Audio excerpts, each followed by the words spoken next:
Hello दोस्तों, आपका स्वागत है #सक्सेस विद दीपक में। आज जो हम टॉपिक लेके आ रहे हैं उस टॉपिक का नाम है यूरिनरी ट्रैक इन्फेक्शन।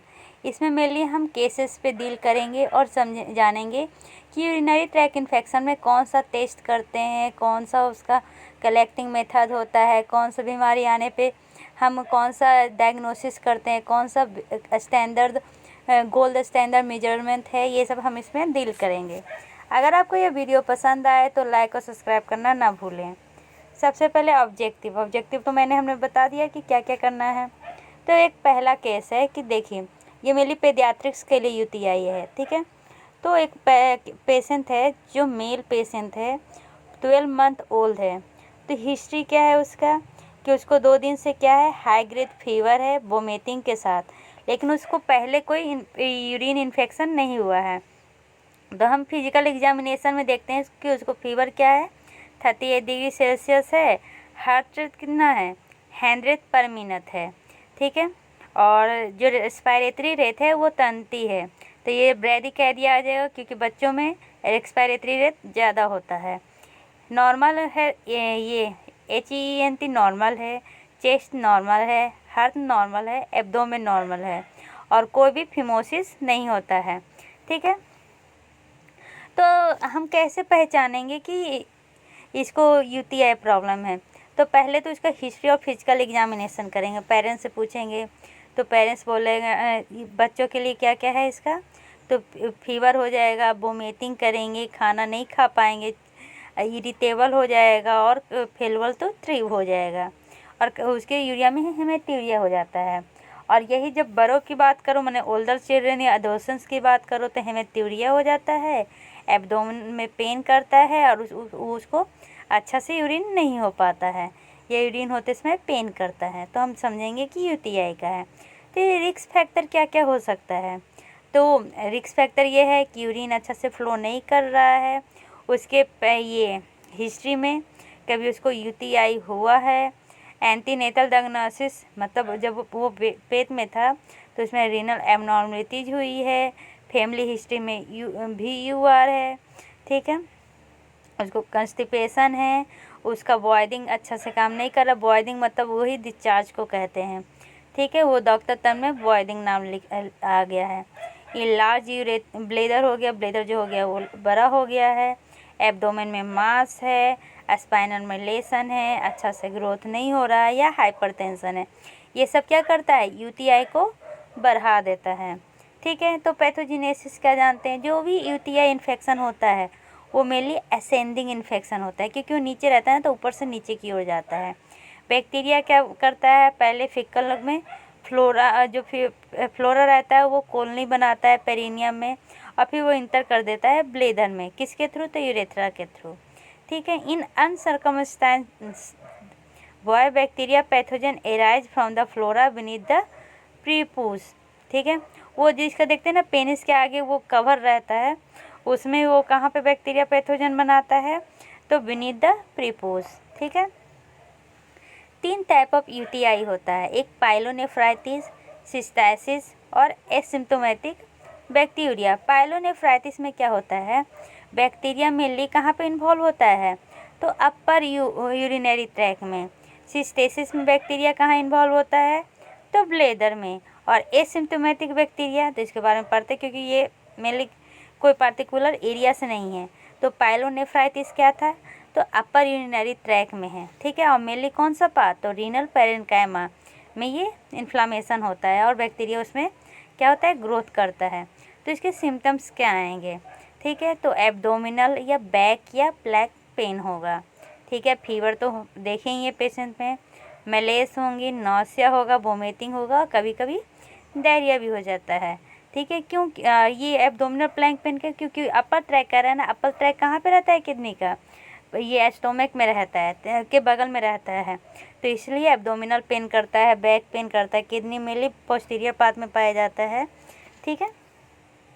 सिस्टैसिस, तो ब्लेडर में क्या होता है, इन्फ्लामेशन होता है बैक्टीरियल इन्वॉल्वमेंट के कारण। तो ब्लेडर तो नीचे पाया जाता है, तो पोती होने में प्रॉब्लम होगा, डिसयूरिया बहुत मेहनत से होगा, कम होगा, अर्जेंसी, फ्रीक्वेंसी, सुप्रा प्यूबिक पेन इसमें होता है, ये डिफरेंस है। उसमें प्लैंक पेन या एब्डोमिनल पेन होता है, सिस्टेसिस में क्या होता है, सुप्राप्यूबिक पेन होता है, इनकंसिस्टेंस होता है और मेलोडोरस यूरिन होगा। एसिम्प्टोमेटिक में क्या कह रहा है कि यूरिन कल्चर पॉजिटिव होगा, लेकिन जो सिम्टम होते हैं ना वो मेनली कोई सिम्टम शो नहीं कर रहा है, और ये मेनली किस में होता है, तो गर्ल्स में होता है। Pyelonephritis is the most common serious bacterial infection in infant younger than 24 years old, which who have fever without on the obvious focus। मतलब कह रहा है जो बच्चे 24 महीने से कम हैं उनमें जो पायरोनेफ्राइटिस है वो मोस्ट सीरियस इन्फेक्शन है। ठीक है, मोस्ट सीरियस इन्फेक्शन क्या है बच्चों में, तो पायरोनेफ्राइटिस। ठीक है, ठीक है। अब वही फिर से है केस। तो अब क्या करेंगे, मान ली कि एक बच्चा आया 12 मंथ का मेल है, उसका ये हिस्ट्री देख लिए, तो सबसे पहले हम असेसमेंट करेंगे कि उसको कौन सा बीमारी है। तो पता चला एक्यूट पायरोनेफ्राइटिस है क्योंकि वो मोस्ट कॉमन है। ठीक है, तो हम क्या करेंगे, तो अब प्लान करेंगे उसका सीवीसी और यूरिनालाइसिस करने का। ठीक है, अब क्या किए, तो पहले क्या किए, तो उसको अच्छा से साफ़ किए और जो डिस्चार्ज निकला है उसको क्या किए, यूरिन बैग में प्लेस किए और यूरिनालाइसिस के लिए हम भेज दिए। ठीक है, अब क्या कह रहे हैं, अब आ गया पहला रिपोर्ट में क्या दिखा रहा है, जो पीएच है ना वो 6 है, स्पेसिफिक ग्रेविटी 1.010 है, प्रोटीन ट्रेस अमाउंट में है, शुगर नहीं है, आरबीसी 2 से 3 है, डब्ल्यूबीसी एलिवेटेड है, नाइट्रेट पॉजिटिव है, ल्यूकोसाइट स्ट्रेस निगेटिव है, बैक्टीरिया मॉडरेट है। देखिए अभी आपको बताएंगे कि कैसे हम चेक करते हैं कि ये बीमारी है कि नहीं है। ठीक है, तो will you relay on the finding, तो क्या होगा, यस होगा या नो होगा, देखते हैं। तो यस, आइडियल स्पेसिमेन क्या होता है, जो सबसे पहला जो हम यूरिन बैग में कलेक्ट करके भेजे ना वो पहला होना चाहिए, फर्स्ट मॉर्निंग बॉइलिंग, और ये जो मोस्ट कंसंट्रेटेड होता है। ठीक है, अब टाइप ऑफ स्पेसिमेन कैसे यूज करेंगे, तो क्लीन कैच यूज करेंगे, और जब कलेक्शन कर लेते हैं उसके विदिन 2 आवर्स हमें उसे यूज करना रहता है। और क्लीन कैच इसलिए यूज करेंगे ताकि उसमें जो डेबरी जा जाता है ना वो न रहे और न ही वैजाइनल सेक्रेशन रहे। ठीक है, तो ये बेस्ट मेथड क्या होता है, तो गोल्ड स्टैंडर्ड जो मेथड कहा जाता है वो है सुप्राप्यूबिक एस्पिरेशन। मतलब आप गोल्ड स्टैंडर्ड करने का क्या मतलब है कि जब भी कोई आए आँख बंद करके ये मेथड यूज कर लो, सुप्राप्यूबिक एस्पिरेशन। अगर ये नहीं है तो उसके बाद क्या हम कर सकते हैं, कैथेराइजेशन कर सकते हैं। अगर वो भी नहीं है या टॉयलेट ट्रेन टोडलर है, मतलब वो अभी टॉयलेट ट्रेन टोडलर है, तो उसके लिए क्लीन कैच मिड स्ट्रीम करते हैं, और नहीं तो लास्ट में यूरिन बैग कर सकते हैं, लेकिन वो मेनली फॉल्स होता है और 85% होता है।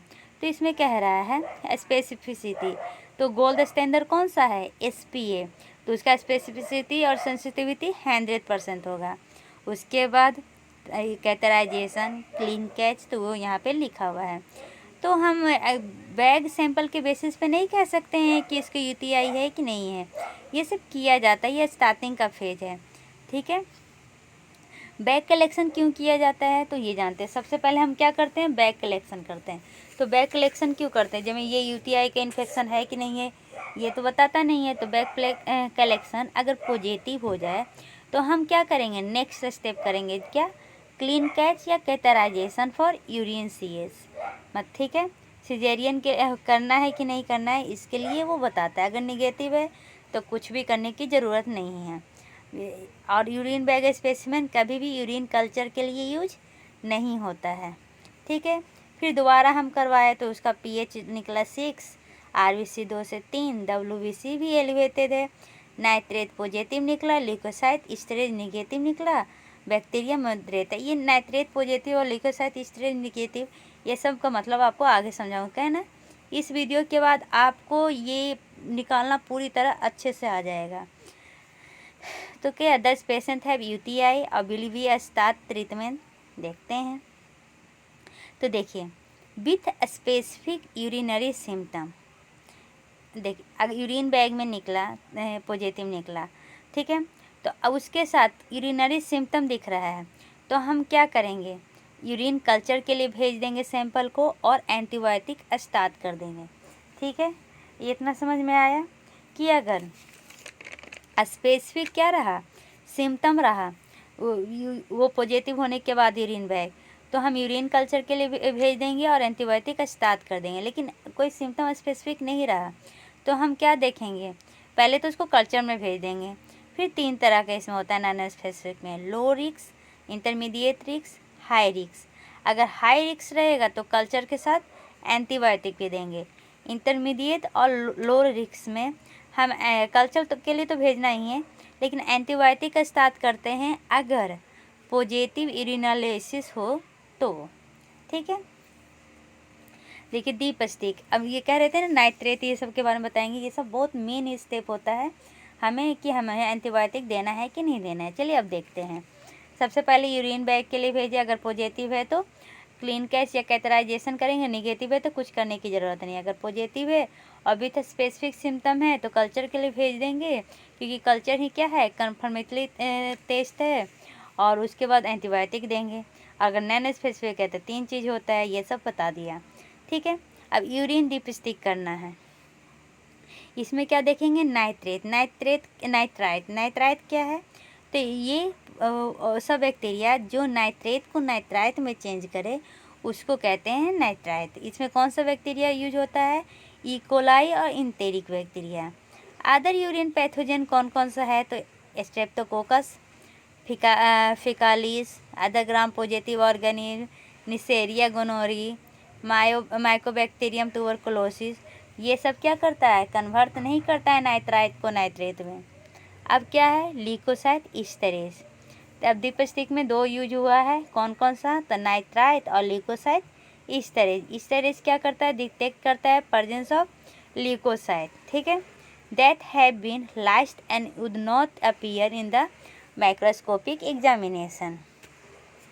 तो कह रहा है कि अगर दोनों ल्यूकोसाइट ईस्टरेज और नाइट्रेट दोनों अगर उसका सेंसिटिविटी 80% अगर रहा तो सेंसिटिविटी कितना होता है, 0.88%। लेकिन अगर नहीं रहा तो सेंसिटिविटी कितना होता है, 0.04%। अब क्या कह रहा है, देखिए ये मेन है।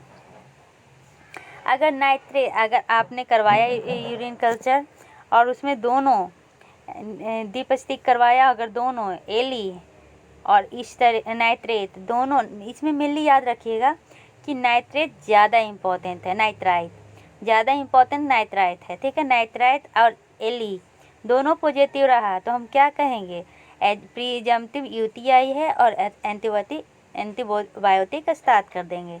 लेकिन अगर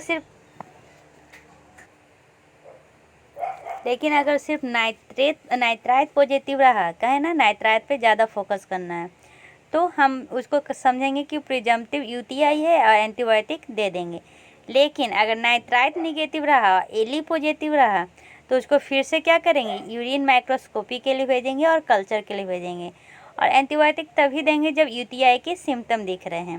लेकिन अगर दोनों निगेटिव है तो कोई एंटीबायोटिक देने की ज़रूरत नहीं है और कोई कल्चर करने की ज़रूरत नहीं है। तो ये समझ में आ गया, अगर दोनों पॉजिटिव है तो यूटीआई समझेंगे और एंटीबायोटिक देंगे, नाइट्रेट पॉजिटिव है तो यूटीआई समझेंगे और एंटीबायोटिक देंगे। लेकिन अगर एली पॉजिटिव है तो उसको क्या करेंगे, यूरिन माइक्रोस्कोपी के लिए भेजेंगे और कल्चर के लिए भेजेंगे, और एंटीबायोटिक तभी देंगे जब सिम्टम दिख रहा है। अगर दोनों निगेटिव है तो नहीं एंटीबायोटिक देने की ज़रूरत है और नहीं यूरिन कल्चर की ज़रूरत है। सबसे पहले यूरिन बैग टेस्ट करवाया, उसके बाद डिपस्टिक, अब तीसरा यूरिन माइक्रोस्कोपी। पाईयूरिया कितना होना चाहिए, ग्रेटर देन 5 होना चाहिए। ठीक है, यूरिन माइक्रोस्कोपी आपने करने के लिए भेजा, अब आ गया तो उसमें पाईयूरिया कितना होना चाहिए, ग्रेटर देन 5 होना चाहिए, और बैक्टीरिया होना चाहिए। तो इसमें ज़्यादा फोकस किस पे है, बैक्टीरिया पे था, और यूरिन डिपस्टिक में नाइट्राइट पे था। तो देखिए अगर बैक्टीरिया पॉजिटिव रहा और पाईयूरिया दोनों पॉजिटिव रहा तो क्या समझेंगे, यूटीआई समझेंगे और एंटीबायोटिक स्टार्ट कर देंगे। लेकिन अगर बैक्टीरिया पॉजिटिव रहा और पाईयूरिया नेगेटिव रहा, पहले बोला था बैक्टीरिया को ज़्यादा फोकस करना है, ज़्यादा इम्पोर्टेंट है, तो भी इसको क्या समझेंगे कि ये यूटीआई है, स्टार्ट एंटीबायोटिक। लेकिन अगर बैक्टीरिया पॉजिटिव रहा, निगेटिव रहा और पाईयूरिया पॉजिटिव रहा, तो antibiotic should be started if clinically UTI. क्या कहे, बैक्टीरिया अगर पॉजिटिव रहेगा तो यूटीआई समझ लेंगे, एंटीबायोटिक स्टार्ट कर देंगे। लेकिन अगर बैक्टीरिया निगेटिव रहा, पायूरिया पॉजिटिव रहा, तो जब तक सिम्टम नहीं शो कर रहा है हम एंटीबायोटिक नहीं देंगे। और अगर दोनों निगेटिव है तो यूटीआई है ही नहीं। कंफर्मेटरी टेस्ट क्या होता है? यूरिन कल्चर, ठीक है। तब अब बता रहा है कि हम कब क्या देंगे। अगर कोई भी ग्रोथ हो रहा है हल्का भी, तो गोल्ड स्टैंडर्ड क्या है? तो सुप्राप्यूबिक एस्पिरेशन है। यूरिन कल्चर में अगर 50,000 से ज़्यादा निकला CFU पर ml तो कैथराइजेशन के लिए भेजेंगे, और अगर ग्रेटर देन 1 लाख CFU पर ml निकला तो क्लीन कैच यूरिन के लिए भेजेंगे, ठीक है। अब इंडिकेशन फॉर कल्चर कब किया जाता है? तो जब पॉजिटिव एक्यूट पायलोनेफ्राइटिस हो, हाई सीरियस इलनेस हो, बच्चा लेस देन 3 ईयर ओल्ड हो, याद रखिएगा लेस देन 3 ईयर ओल्ड, ठीक है। एली और नाइट्राइड दोनों पॉजिटिव हो, रिकरेंट यूटीआई हो तो हम भेजेंगे। ये आगे पढ़ना है, ठीक है। अगर ट्रीटमेंट एंटीबायोटिक दे रहे हैं और पुअर रिस्पॉन्स हो विदिन 48 आवर्स, तब भिन्न क्लिनिकल सिम्टम एंड और जब उसका जो क्लिनिकल सिम्टम हो रहा है और जो डीप स्टिक निकल रहा है, मतलब कि क्लिनिकल सिम्टम में निकल रहा है, लग रहा है कि उसको है लेकिन डीप स्टिक में नहीं है, मतलब ऐसा कुछ हुआ, तब हम उसको कल्चर के लिए भेजेंगे। क्या क्या? तो पहले तो पायरोनेफ्राइटिस हो, डीप स्टिक हो, बहुत बीमार हो, 3 साल से छोटा हो, एली और यूनाइट्रेट दोनों पॉजिटिव हो, रिकरेंट यूटीआई हो तो हम कल्चर के लिए भेजेंगे। Should we admit the patient और can we treat him on an out patient basis? तो देखते हैं एडमिशन का क्राइटेरिया क्या है। खाना नहीं खा रहा है बच्चा, 1 मंथ से छोटा है, उसमें कॉम्प्लिकेटेड इन्फेक्शंस हैं, यूरोसेप्सिस का पॉसिबिलिटी है, तो हम उसे एडमिशन कर सकते हैं, ठीक है। तो उसका डायग्नोसिस कैसे करेंगे? तो देखते हैं कब क्या करना है, ठीक है। तो मेनली 4 चीज़ यूज होता है, अल्ट्रासाउंड, UCUG, दमसा स्कैन और CT स्कैन। कब क्या करना है? तो देखो, no universally accepted workout for children with UTI, अभी तक ऐसे यूनिवर्सल एक्सेप्टेड नहीं हुआ है, ठीक है। स्क्रीनिंग हम करते हैं वो डिपेंड्स होता है एज पे, और क्या पे डिपेंड करता है? टिपिकल और एटिपिकल और रिकरेंट UTI पे। हम जो स्क्रीनिंग के लिए भेजते हैं यूनिवर्सली अभी तक नहीं आया है, तो हम क्या पे करते हैं? उसके एज पे, और उसमें एटिपिकल या रिकरेंट UTI है कि नहीं, इसके बेसिस पे हम देखते हैं। तो एटिपिकल UTI कैसे समझेंगे? तो बच्चा है जो बहुत बीमार है, उसमें यूरिन फ्लो नहीं हो रहा है, उसके पेट में मांस है, क्रेटीन ज़्यादा है, सेप्टिसेमिया है, failure to respond antibiotic within 48 hours है, और इन्फेक्शन नन इकोलाई है, तो हम एटिपिकल समझेंगे। रिकरेंट या तो पायरोनेफ्राइटिस 2 या 2 से ज़्यादा हुआ है, एक बार पायलोनेफ्राइटिस, एक बार सिस्टाइसिस हुआ है, और 3 या 3 से ज़्यादा अगर सिस्टाइसिस हो गया तो उसको कहेंगे रिकरेंट UTI। तो अब देखिए इसमें लिखा हुआ है 6 महीना से 3 साल के बच्चों के लिए, कहा ना एज पे ये स्क्रीनिंग डिपेंड्स करता है। तो देखिए अल्ट्रासाउंड कब करवाएंगे? तो अल्ट्रासाउंड कब करवाएंगे? जब एटिपिकल UTI रहे तो, और इन्फेक्शन रहे, एटिपिकल UTI विथ इन्फेक्शन रहे तो अल्ट्रासाउंड करवाएंगे। अब कब करवाएंगे? तो या तो वो दवा से रिस्पॉन्ड नहीं कर रहा है, या उसको रिकरेंट UTI है विदिन 6 वीक, तो हम अल्ट्रासाउंड करवाएंगे, ठीक है। बार बार उसको क्या हो रहा है, ये सीधी समझिए कि अगर रिस्पॉन्ड नहीं कर रहा है ट्रीटमेंट ये 48 आवर्स में, तो उसको बार बार क्या होगा, एक ही डिजीज हो रही है, तभी तो वो एंटीबायोटिक का रिस्पॉन्ड नहीं कर रहा है, तब भी हम अल्ट्रासाउंड करवाएंगे। दमसा कब करवाएंगे? जब उसको एटिपिकल और रिकरेंट दोनों होगा तो दमसा करवाएंगे, ठीक है। तो VCUG तीनों में से कोई नहीं है, तो VCUG कब करवाएंगे? तो अल्ट्रासाउंड करवाए। अल्ट्रासाउंड में क्या निकला कि या तो उसके फैमिली हिस्ट्री में UVR है या उसको UVR है, तो हम कंसिडर करेंगे VUR है तो कंसिडर करेंगे VCUG, ठीक है। अब कह रहा है कि अगर ग्रेटर देन 3 इयर्स हो तो सेम ही प्रोसेस है। तो देखिए अब उसको लिख के बता रहा है कि अगर इन्फेंट या चिल्ड्रेन अगर एटिपिकल के साथ है, एटिपिकल था तो अल्ट्रासाउंड करवाए थे, ठीक है, एक्यूट इन्फेक्शन के साथ। अगर बच्चे 6 महीना से कम हो तो भी अल्ट्रासाउंड करवाए थे। अगर 6 महीने से ज़्यादा है तो अल्ट्रासाउंड करवाया जाता है। और अगर अल्ट्रासाउंड तभी करवाया जाएगा जब unless with atypical UTI, treatment जब भी करवाया जाएगा जब उनको एटिपिकल यूटीआई है, ठीक है। लेकिन अगर एटिपिकल और रिकरेंट दोनों हैं तो दमसा करवाया जाएगा, ठीक है। अब क्या कह रहा है, every febrile UTI in an infant और यंग चिल्ड्रेन 2 मंथ या 2 ईयर एज, मतलब कोई भी फेब्राइल जिसको यूटीआई है और वो या तो बच्चा है या यंग चिल्ड्रेन है, 2 मंथ से 2 साल के लिए है, should be imagine with ultrasound. उसका अगर अल्ट्रासाउंड करवाए हैं तो देखेंगे कि उसको यूवीआर है कि नहीं है, ठीक है। अगर फेब्राइल यूटीआई है तो expected clinical response with in 2 days of antibiotic, और अगर है, अगर नहीं है तो वो 2 दिन के अंदर ही वो रिस्पॉन्ड करने लगेगा, ठीक है। रिफ्लक्स चलन। अब VUR इतना देर से पढ़ रहे थे, VUR होता क्या है, तो वेसिको यूरेथ्रल रिफ्लैक्स। क्या होता है वेसिको यूरेथ्रल रिफ्लैक्स, इसमें क्या होता है, जो रिफ्लक्स होता है of urine from the bladder to the ureter and kidney because of incompetent uretero vesical junction.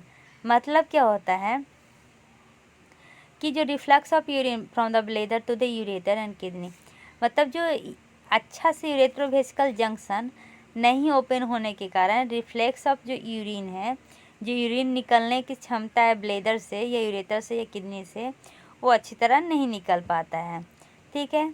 तो 20 to 40% किसके साथ होते हैं, अगर ये हुआ तो यूटीआई, अगर 20 to 40% यूटीआई डिजीज वाले पेशेंट को ये VUR होने का डर है। अगर किसी को फैमिली हिस्ट्री में UVR होया हुआ है तो ये तो पक्का होने का डर है, ठीक है। अब क्या कह रहा है, 1/3, हाँ वही कह रहा है कि अगर किसी को रिकरेंट यूटीआई होया हुआ है तो उसके अप्रॉक्स 1/3 ऑफ चिल्ड्रन को UVR होगा, ठीक है। अब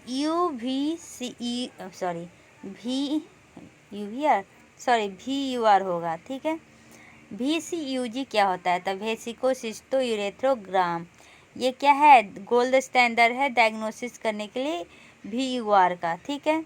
तो गर्ल्स में 40% होता है, infant less than 1 year old 70% होता है। ये मेनली एंटीनेटल हाइड्रोनेफ्रोसिस के कारण भी हो सकता है। अब ये क्या कर रहा है, वेसिको यूरेथ्रल रिफ्लैक्स, ये 5 तरह का होता है। कितने तरह का होता है, 5 तरह का होता है। तो पहला में फिगर में देखिए, पहला फिगर में क्या दिख रहा है कि ये जो यूरेटर में है कोई डायलेशन नहीं हो रहा है, तो पहला में होता है no dilation, non dilated ureter. दूसरा में होता है कि देखिए दूसरा में क्या दे रहा है, introduction into A pelvis and calyx without dilation. अब ये जो रिफ्लक्स हो रहा है ना, पेल्विक में भी हो रहा है और कैलिक्स में हो रहा है, लेकिन डायलेशन नहीं हो रहा है सेकेंड वाला में। थर्ड वाला में देखिए थोड़ा सा डायलेशन हुआ है, लेकिन कहाँ कहाँ पे हुआ है डायलेशन, यूरेटर में, रीनल पेल्विक्स में और कैलिक्स में, थोड़ा सा एकदम हल्का। और उसके बाद क्या हो रहा है, फोर्थ वाला में moderate ureter tortuosity and dilation of pelvis, मतलब जो यूरेटर है वो थोड़ा ज़्यादा, किससे, मेल से ज़्यादा हुआ है मॉडरेट में। अब 5 में क्या हो जाएगा, बहुत ज़्यादा ही हो जाएगा डायलेशन, ठीक है। तो ये मेनली डायलेशन का लेख के दिखाया है। अब क्या है, UPJO ureteropelvic junction obstruction, most common obstruction ये होता है यूरेथ्रोपेल्विक जंक्शनल जंक्शन ऑब्स्ट्रक्शन। ये मेनली क्यों होता है, तो impairment of urine flow from the renal pelvis to the ureter, लिखा हुआ है यूरेथ्रोपेल्विक जंक्शन में ऑब्स्ट्रक्शन हो जाएगा, तो यूरेटर में ही क्या हो जाएगा, ऑब्स्ट्रक्शन हो जाएगा, तो यूरिन फ्लो तो करेगा नहीं, ज़्यादा बॉयज में होता है। और अगर ये एसोसिएटेड रहा यूवीआर से तो और ज़्यादा प्रॉब्लम करता है। तो हम इसमें करते क्या हैं, ऑब्स्ट्रक्शन हो गया ना, तो ऑब्स्ट्रक्शन को तो हटाने के लिए हमें सर्जरी करना पड़ेगा। तो वही डिसमेंबर पाइलोप्लास्टी करते हैं। क्या, डिसमेंबर पाइलोप्लास्टी, याद रखिएगा ये टर्म। अब क्या है वहाँ पर, क्या था देखिए, यूरेनो पेल्विक जंक्शन ऑब्स्ट्रक्शन। यहाँ पे क्या है, यूटेरो वेसिकल जंक्शन ऑब्स्ट्रक्शन, मतलब जहाँ पर यूट्रस ब्लेडर में जाता है वहाँ पर देखिए, वहाँ पर ऑब्स्ट्रक्शन हो जाए, उसके साथ अगर रिफ्लेक्स भी हो तो हमको क्या करवाना पड़ेगा, पहले तो अल्ट्रासाउंड करवाएंगे और उसके बाद सर्जरी करना पड़ेगा, वहाँ पर से वो काट के हटाना पड़ेगा, मतलब एक्सीजन और यूरेथ्रल रीइम्प्लांटेशन किया जाता है। अब यूटेरोसिली क्या है, तो cystic dilation of the vesicle path of ureter, मतलब वेसिकल पाथ जो होता है ना यूरेटर का, उसमें क्या हो जाता है, सिस्टिक डायलेशन होने लगता है। तो डायग्नोसिस वही अल्ट्रासाउंड। अब PUV क्या है, पोस्ट यूरेथ्रल, ये क्या है, वाल्व। ये मोस्ट सीवियर कोजेनाइटल ऑब्स्ट्रक्टिव यूरोपैथी है। याद रखिएगा, कोजेनाइटल ऑब्स्ट्रक्शन किस में होता है मोस्ट सीवियर, तब PUV में, ठीक है। ये इमरजेंसी है, इसके कारण रीनल फेल्योर भी हो सकता है, और इसमें क्या होता है, leaflet run laterally across the urethra. Other causes भी होते हैं, कौन कौन सा, न्यूरोजेनिक ब्लेडर, बॉल ब्लेडर और बॉयलिंग डिसऑर्डर, ठीक है। तो हमने क्या क्या पढ़ा, रिकरेंट यूटीआई के कारण पायरोनेफ्राइटिस होता है, पायरोनेफ्राइटिस से रीनल स्कैरिंग, हाइपरटेंशन से क्रोनिक किडनी फेल्योर, ठीक है। इसी के साथ ये यूटीआई समाप्त होता है। आपको अच्छा से समझ में आ गया होगा। सबसे पहले अगर यूटीआई है तो उसमें यूरिन बैग टेस्ट करवाया जाता है। यूरिन बैग टेस्ट में अगर पॉजिटिव आ गया तो हम ये कैथराइजेशन, क्लीन कैच ये सब करेंगे। वो सब पॉजिटिव आ गया तो यूरिन कल्चर के लिए भेजेंगे। ये सब ऐसे प्रोसेस है, आपको ज़्यादा अच्छा से समझ में आ गया होगा। अगर समझ में आ गया तो वीडियो को लाइक और सब्सक्राइब करना ना भूलें, और अगर कोई प्रॉब्लम है तो कमेंट बॉक्स में डाल सकते हैं, हम उसे सॉल्व करने का प्रयास करेंगे। धन्यवाद।